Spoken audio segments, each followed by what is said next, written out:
안녕하세요. 10월 3일 개천절 쉬고 계실 여러분을 위한 마켓 브리핑입니다. 오늘 새벽에 끝난 미국의 주요 지수 많이 하락했습니다. 다우지수는 494포인트, 나스닥은 123포인트, S&P 500 인덱스는 52.64포인트, 평균적으로 1.5% 이상 하락했습니다. 자고 일어나셔서 깜짝 놀라셨을 표정. 어떤 분들은 새벽에 매매하셔서 놀라고 계셨을 수도 있을 겁니다. 10월달 이틀 동안 약 800포인트 하락했죠. 이 800포인트 하락은 역사상 네 번째 하락이라고 이렇게 나오네요. 가장 컸던 10월 이틀 동안의 하락은 지난 2008년 금융위기 때, 그 다음에 두 번째는 35년 대공황 시기죠.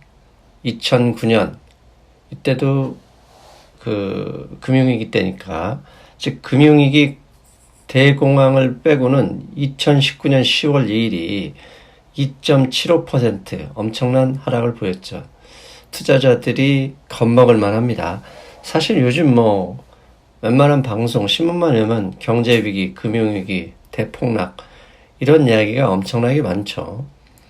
이런 이야기 속에서 투자하는 우리들에게 이틀 동안 800포인트 하락은 사실 두렵죠? 여러분도 두렵고 저도 두렵고, 이러다가 정말 지난 2008년, 9년처럼 대폭락이 오는 것은 아닌가 겁이 날 수밖에 없습니다. 아무튼 그래도 진정해야죠. 구체적으로 무슨 일이 있었는지, 이 난국을 헤쳐나가려면 어떻게 대비해야 되는지 계속 알아보겠습니다. 오늘 새벽에 약 500포인트 가까이 하락을 시켰던 핵심 이유는 불확실성입니다. 그 불확실성의 중심에 세 가지 이유가 있는데요. 가장 첫 번째는 ADP 고용 리포트입니다. ADP, 즉 민간 영역에서 지난 9월 달에 일자리가 얼마나 증가가 됐는지 확인하는 리포트인데요. 일단 발표 수치를 보면 13만 5천 개의 일자리가 증가한 것으로 나왔습니다. 예상치 12만 5천 개보다 천여 개가 늘었죠. 그러나 시장은 하락했습니다. 그 이유가 작년 9월이죠. 작년 9월보다는 10만 개가 줄었고, 올해 평균 14만 5천 개보다는 1,000개 줄었다. 별 희한한 이유를 가져오죠. 이렇듯 주식시장이 하락할 때는 그 모든 것이 악재로 돌변하곤 하죠. 이렇게 ADP 고용 리포트가 예상치보다 높으면 사실 상승으로 반전해도 할 말은 없지만, 일단 최근의 시장 상황은 더 많이 하락하려는 그런 모습으로 이렇게 우리가 인정을 해야 되겠죠. 이렇게 그 ADP 고용 리포트 13만 5천 개, 작년보다 10만 개 가까이 줄은 이유는 결국 기사 내용을 보면 중국과 무역 분쟁을 겪고 있는데, 기업이 이런 분쟁으로 인해서 기업이 매출에 대한 고민을 하고 있는 상황에서 일자리를 늘리는 건 한계가 있다. 즉 일자리가 늘어나기 위해서는 결국 중국과 미국의 분쟁이 타결을 봐야 된다. 이런 내용입니다. 두 번째, 트럼프 대통령이 일을 냈습니다. 중국과 지금 관세 분쟁으로 싸워서 이렇게 힘든데, 미국의 3대 교역 중에 하나죠. EU까지 지금 관세 분쟁을 확대할 분위기입니다. 미국이 10월 18일부터 EU산 제품, 항공기에는 10%, 농산물에는 25%의 추가 관세를 실시하겠다 예고를 했습니다. 이렇게 갑자기 그 유럽, EU산 제품에 관세를 부과하기로 한 이유는 최근에 2014년부터 추진했던 유럽산 제품의 WTO에서 미국이 승리했습니다. 이 승리한 것을 근거로 해서 항공기와 농산물에 보복관세를 매기기로 결정을 했는데요. 문제는 이겼다고 해서 다가 아니죠. EU가 이런 관세를 부과할 경우 자기네들도 추가적인 보복을 하겠다, 이렇게 공표한 상황이기 때문에 불확실성, 중국과 지금 이 모양인데도 힘든데 여기에 이유까지 가세한다면 시장이 걱정할 수밖에 없겠죠. 세 번째 불확실성은 트럼프 대통령의 탄핵 조사죠. 이 탄핵 조사가 이제 민주당이 폼페이오를 불러서 증언도 했고요. 그런데 트럼프 대통령이 이에 너무나 민감한 반응을 보이고 있다고 합니다. 지금 보시는 그림이 뭐냐면 지난 9월 25일이죠. 민주당이 공식적으로 탄핵 조사하겠다 이렇게 발표한 이후에 트럼프 대통령의 트윗이 파란색 부분이 이 임피치먼트, 즉 탄핵과 관련한 트윗입니다. 어마어마하게 많이 올리고 있죠. 이 얘기는 결국 트럼프 대통령이 심리적으로 상당히 불안해하는구나 라고 느끼고 있고, 불안해하면 결국은 어떤 예상치 못한 행동을 할 수도 있는 거잖아요. 그래서 시장은 이 트럼프 대통령의 민감한 트윗에도 상당히 불안감을 내비치고 있다, 이런 얘기를 하고 있습니다. 트럼프 대통령 오늘 주가 장중에 500포인트 넘게 빠졌을 때 또 트윗을 날렸습니다. 어제는 페드가 금리 인하를 안 한 탓이라 했고요. 오늘은 민주당이 탄핵 조사 탓이라고 비난을 붙였습니다. 결국 트럼프 대통령이 페드와 민주당, 거기에 탄핵 부분까지 이게 열심히 싸우고 있지만 오늘도 역시 역부족을 보이고 있죠. 시장은 이렇게 나빴었던 불확실성을 확대한 세 가지만 있었던 건 아닙니다. GM의 경우 이미 9월 25일부터 파업하고 있는 GM이 3쿼터 자동차 매출이 6.3% 증가했다고 나왔습니다. 이렇게 발표를 했어요. 그럼에도 GM은 4% 하락했습니다. 그 이유는 결국 불확실성이죠. 불확실성이 확대되면 소비자들이 지갑을 여는 게 아니라 4분기에 닫을 가능성이 있다는 이 불안감 때문이고요.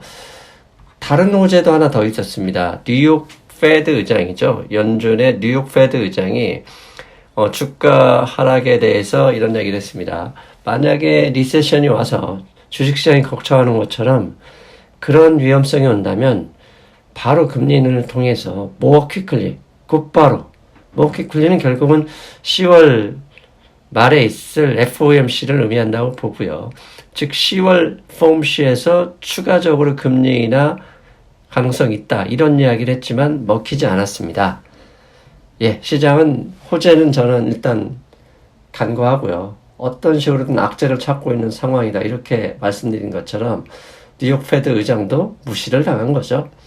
그렇다면 불확실성, 지금 불확실성이 탄핵, 그다음에 중국과 무역 협상, 이 탄핵 부분 때문에 중국과 무역 협상도 잘 안 될 수 있다, 이런 이야기도 나오고 있습니다. 왜냐하면 트럼프 대통령이 정신을 딴 데 펴고, 그다음에 좀 더 스몰 딜만 계속 해도 상관이 없는데 그 탄핵 이슈를 넘어서려면 진짜 대규모 큰 딜이 나와야 되는데 중국이 그게 쉽게 이렇게 입장을, 트럼프를 도와줄 것이냐, 그에 대해서 회의적인 것이죠. 아무튼 이렇게 불확실성이 주가 하락을 이끌고 아니면 상승을 제한하는 이유는 첫 번째, 여러분 잘 생각하세요.